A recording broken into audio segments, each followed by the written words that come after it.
জায়গা থেকে তাদেরকে সর্বোচ্চ সহযোগিতা করব এবং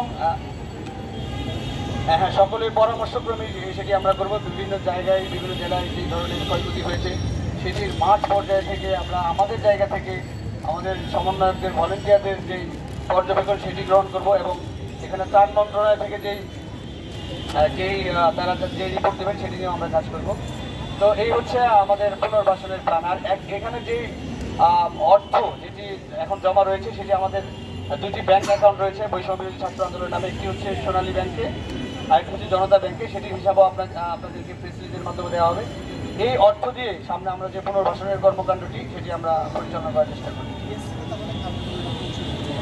হ্যাঁ, টিএসসিতে আজকে যে কার্যক্রমটি চলমান ছিল সেটি আজকে পর্যন্তই চলবে, এরপরে আর এই কার্যক্রমটি চলবে না।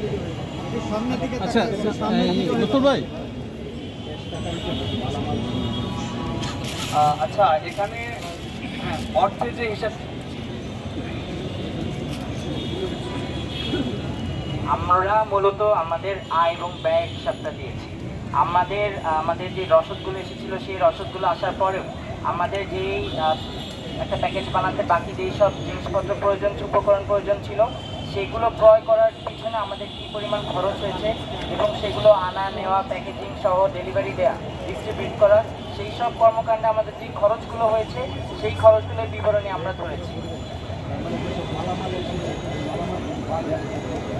জি জি, আমাদের শুধুমাত্র হিসাবটা হচ্ছে আমরা যেই পরিমাণ মালামাল ক্রয় করেছি।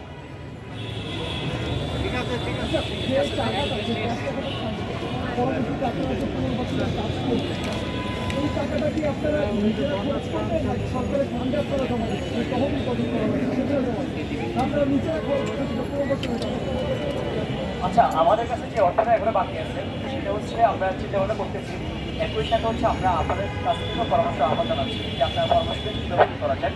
তো প্রাথমিকভাবে আমরা সিদ্ধান্ত নিয়েছি যে সরকারের সাথে সরকার যে ত্রাণ মন্ত্রণালয় যে কাজটা করতেছে কিংবা সেনাবাহিনী থেকে যে উদ্যোগ নেওয়া হয়েছে, আমরা চেষ্টা করছি সম্মিলিতভাবে যে কোনো কাজ করা যায় কিনা, ঐক্যবদ্ধভাবে যদি আমরা কাজ করতে পারি সেক্ষেত্রে হচ্ছে যে ভয়াবহ যে ক্ষয়ক্ষতির হাত থেকে মানে সবাইকে নিয়ে যদি কাজ করে সেক্ষেত্রে আমরা কি মোটামুটি কাজ করতে পারবো আর কি। সেই চিন্তাভাবনা আমাদের আছে। তবে আমরা কি পরামর্শ আহ্বান জানাচ্ছি আপনাদের পক্ষ। নগদ টাকার কার্যক্রমে কি আজকেই ক্লোজ? টাকা আমাদের যে হচ্ছে বাড়ি খাবার পাঠানো কিংবা চাল ডাল বলেন, হচ্ছে শুকনো খাবার পাঠানোর যে কার্যক্রম বলেন সেটা আজকে আমরা ক্লোজ করে দিয়েছি। করবো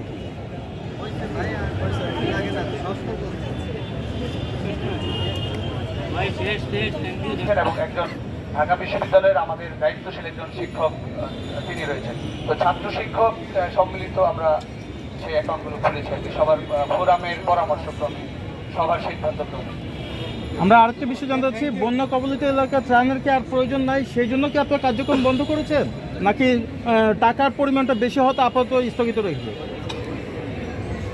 আসলে ত্রাণের প্রয়োজন নাই, এটা আসলে ব্যাপারটি এরকম নয়। আপনারা জানেন যে এখানের প্রয়োজনীয়তাটা আমাদের কাজের যে অনেক বিশাল।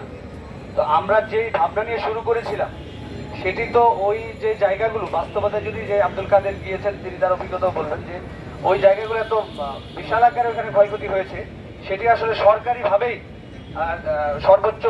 সর্বোচ্চ কাজ করা সম্ভব।